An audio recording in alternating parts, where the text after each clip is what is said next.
مکہ مکرمہ اور مدینہ منورہ کے راستے میں گھاس اگائی آئی ہے، کیا یہ قیامت کی علامت ہے؟ یہ تو ابھی کم ہے، مطلب اللہ کی قدرت کی واقعی کیا اس زمین میں ہے.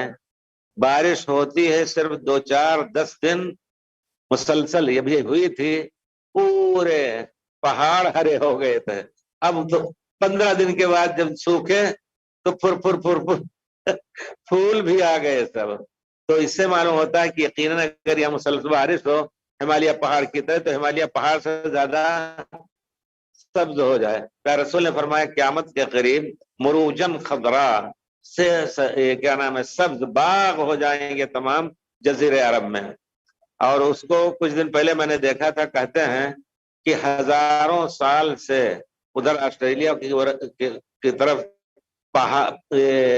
سمندر بالکل جمع ہوا ہے، اس پر پہاڑ ہے اس کا برف کا، اب پگھل رہا ہے. کہتے ہیں اس کا راستہ سیدھے سعودیہ کی طرف ہے.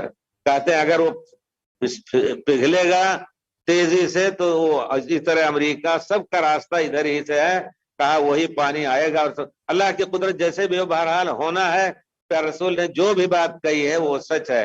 اور جو لوگ کہتے ہیں کہ یہ محدثین کی غلطی ہو سکتی ہے اس میں اور کچھ، اللہ تعالیٰ کے ہاں ان کو سمجھنا پڑے گا. ہمارے محدثین بڑے ہی پیک پچھوڑ کر کے کہتے تھے حدیث صحیح یا ضعیف ہے. ایک ہی راوی نے بعض روایتوں کو بیان کیا پرانے زمانے میں، 600 سال کے بعد اس کا وقوع ہوا. اللہ اکبر. ہم نے اس کے بارے میں لکھا ہے تھوڑا سا، ہم لوگوں کی پڑھائی ہی تھی اسی قسم کی الحمدللہ.